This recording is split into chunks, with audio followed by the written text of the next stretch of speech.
nandito na kami ngayon sa Rossiborg. Ayun, at yung nasa likod ko ay ang napakagandang castle po yan na itinayo sa itaas ng matitibay na mga bato noong panahon ng kanilang medieval time. Sa ngayon po ay sarado. Hindi tayo makakapasok kasi ang bilihan ng ticket po ay sarado. So hanggang dito lang natin yan mabibidyuhan at mapipicturan sa labas at sa palibot. Sa summertime, meron niyang open ang bilihan ng ticket at babalik tayo dito pati yung souvenir shops, ayan, at ang kanilang coffee shop and restaurant ay close ngayon. At ang kanilang opera, ang kanilang mga live band dito na ginaganap tuwing may mga occasion o di kaya ay summer season. Napaka-busy po ang lugar na ito dahil ito po ay famous at dinadayo ng maraming mga turista po. Ayan, at tayo nang maglibot gamit ng ating pro camera para matingnan natin at mabidyuhan ang castle na yan sa itaas ng matitibay na mga bato at libutin natin at tingnan natin ang sitwasyon kapag ganitong spring season pa lang. Kasi usually summer kami pumupunta dito para lahat ay open na, makakapag-lunch na tayo, makakapag-coffee at makakabili tayo ng mga souvenirs natin dyan sa kanilang souvenir shop. Kaya lang ngayon, early spring pa lang, kaya wala pa tayong mabibili dahil sarado pa lahat dito. At tara ng videohan yung palibot and see you again and have a nice Saturday. Greetings and love, love, love from Rossiborg. Nandito na kami ngayon sa Rossiborg. Ayan, aparte po ito ng Tamisari. At iyan po ang nasa likuran ko ay ang napakagandang old castle sa itaas po ng matitibay na mga bato po yan. At nung panahon ng kanilang mga king at mga medieval time din. Ayan, at ililiko natin ang ating camera rear para makita pa natin ng mabuti ang castle na ito. Hindi ba? Medyo malamig po kasi wala na yung sikat ng araw ngayon. Natabunan na siya ng makapal na ulap kaya medyo malamig po at malakas ang hangin. So ayan po yung napakagandang castle dito sa Rossiborg. Ayan, nasa top po siya ng malalaking mga matitibay na mga bato. Ayan, kaya lang sa ngayon sarado po yan kasi sarado yung bilihan ng ticket. So hanggang dito lang tayo sa labas makakapag-video at hindi tayo makakapasok sa loob dahil sarado po at wala tayong mabilihan ng ticket ngayon. Ayan, so tayo nang maglibot sa kapaligiran. Malakas ang hangin, wag kang tutumba camera. At gagamitin natin yung pro camera sa ating paglilibot dito sa castle ng Rossiborg. Ayan.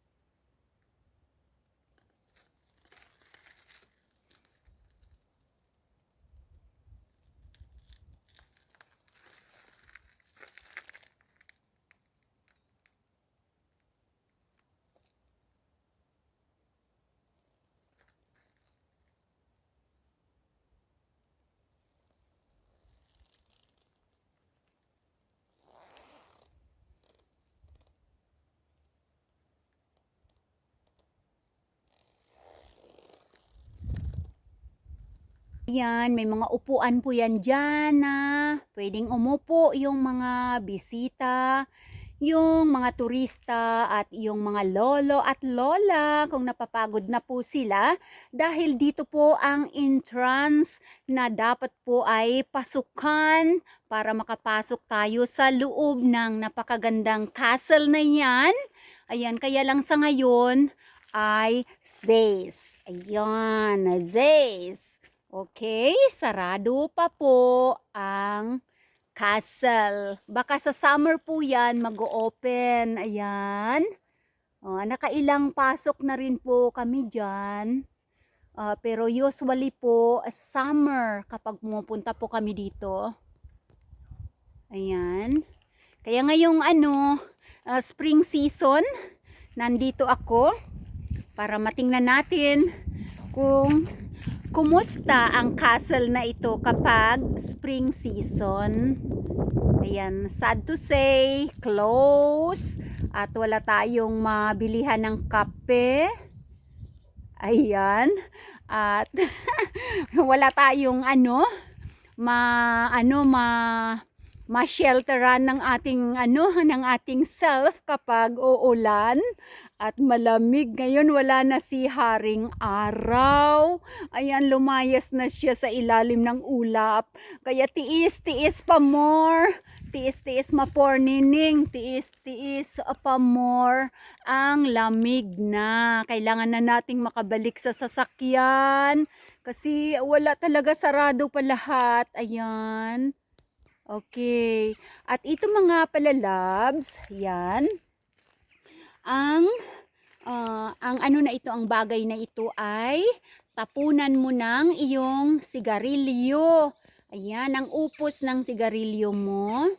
Ayan, dyan mo siya itatapon. Ayan, di ba? Kaya wala kang makikita kahit anong kalat dito. Smokers outpost.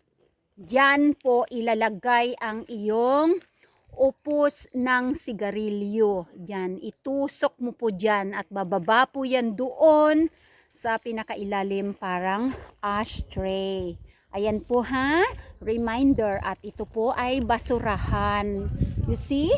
Naka-organize po talaga ang basurahan. Ayan, para hindi po nagkakalat ang mga basura dito. Kaya wala po kayong makikitang mga basura dyan, kundi mga dahon lang ng mga puno. Dahon ng mga puno lang na nagsisilbing pataba ng lupa. Aroy, ayun, may dala-dala siyang Wow, so, ayan. May mga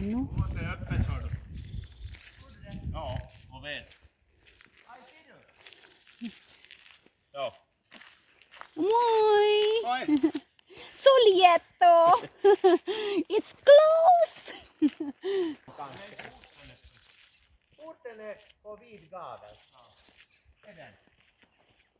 Yeah. Puntahan natin mga palalabs, yung ating kapaligiran. Iikutin natin ang castle na ito hanggang doon. Ay, binuksan nila. Bawal? Bakit Lalagot kayo, binuksan ninyo. Ay, baka tauhan sila dito siguro yan. Dito na po ako dadaan sa kabilang side ng castle na ito. At lilibutin po natin ito hanggang makarating tayo doon sa pinakaharapan. Yan po.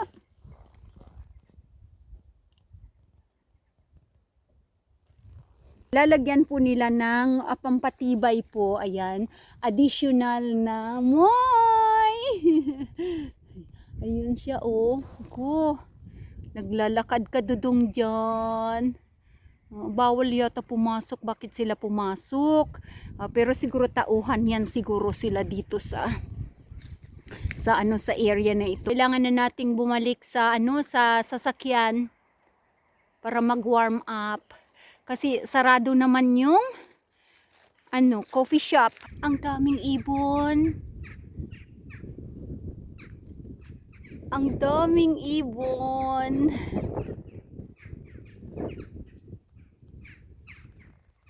Ayan,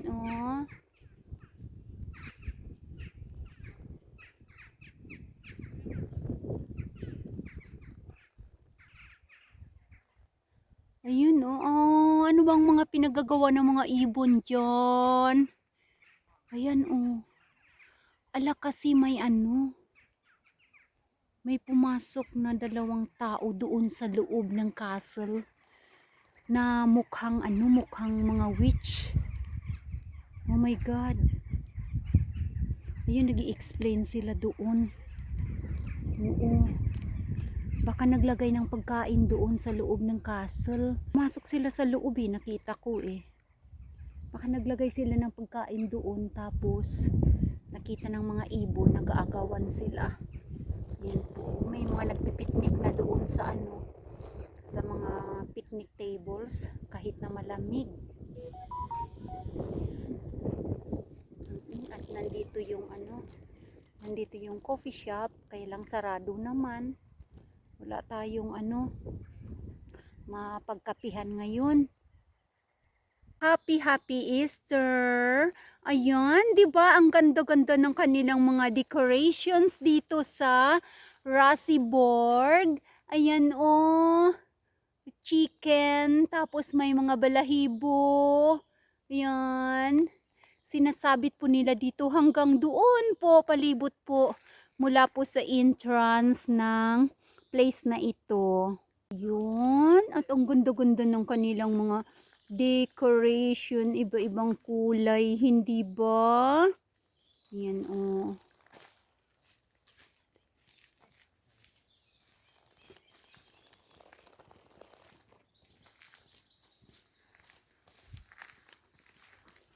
Yan, kahit po dito sa sa mga puno, may mga decor-decor po sila yan Ang ganda.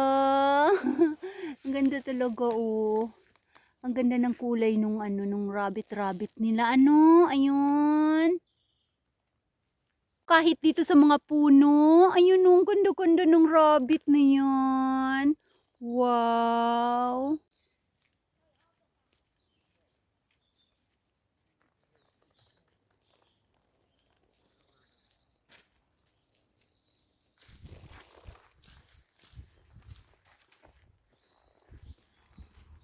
Ayan di ba lumilipad-lipad no? Ang cute-cute talaga ng kanilang Easter decor dito. Yun. Akin ko na lang. Iuwi kita. At may isa pa dito. May isa pa. Why are you lonely there? Hindi ba napaka-cute? Ang ganda-ganda. Ayan. Lonely siya sa isang puno. Ayan. Sinolo-solo niya yung puno na yon. Mayroon pa dito. Hello. Ayan, di ba? Ang ganda-ganda ng pagka-decor. Ayan po. Ayun. Picture natin. Yes. Dito po ay ang parkingan ng mga sasakyan. Entrance. Bawal na pong pumasok yung mga sasakyan doon sa castle. So, dito lang po. Summer po at malinaw na yung tubig dyan. Makikita na natin ang mga isda po ay nagsuswimming.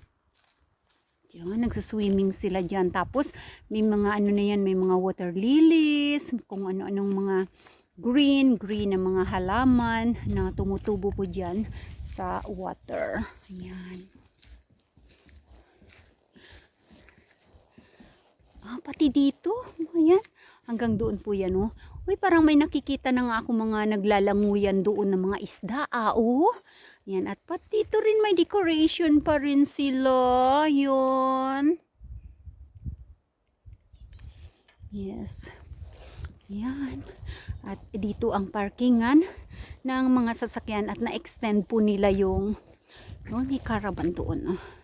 Na-extend po nila yung parkingan hanggang doon pa sa banda doon kasi nga dumadami po ang mga turista na pumupunta po dito sa Rasiborg. Kaya pinadami na po nila ang parkingan hanggang doon na po sa banda po doon ay may mga parkingan na po doon. So, tingnan natin sandali itong ayan po siya. Ayan. See?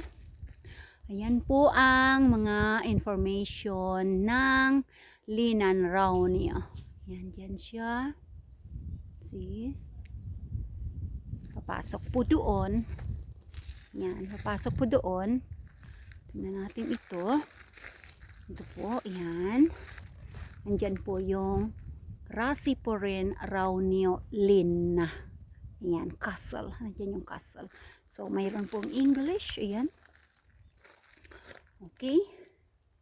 Welcome to Rasiborg. Bakit nila nilagyan ng yung nilagyan po ng yellow ay information ng castle opening hours. So dahil sarado po, dahil sa pandemic na ito, kaya nilagyan po ng yellow line. So ayan po Finnish version, una.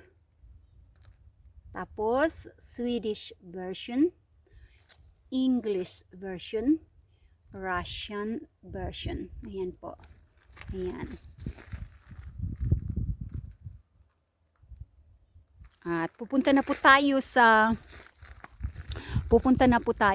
sasakyan para mag-warm up kasi po wala talagang sikat ang araw, hindi nakisama yung araw ngayon.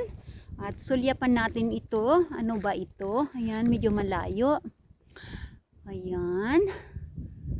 Yalos Puistotos Vuodelta 1928. Okay, so yung board po na yan ay may larawan dyan kung ano po ang sitwasyon siguro niyan noong 1928. Ayan, malayo po, hindi natin malundagan kasi may may water at malambot pa yung place. So ayan po siguro ang ibig sabihin niyan. Noong panahon ng 1928. Ayan po. Alright. So punta na po tayo sa sasakyan dahil malamig na po ang aking mga kamay. Kahit po ako ay tinanggal ko yung aking isang gloves kasi nga hindi ko mapindot. Ayun. See you again and have a nice Saturday. Greetings and love from Rasiborg. Bye for now.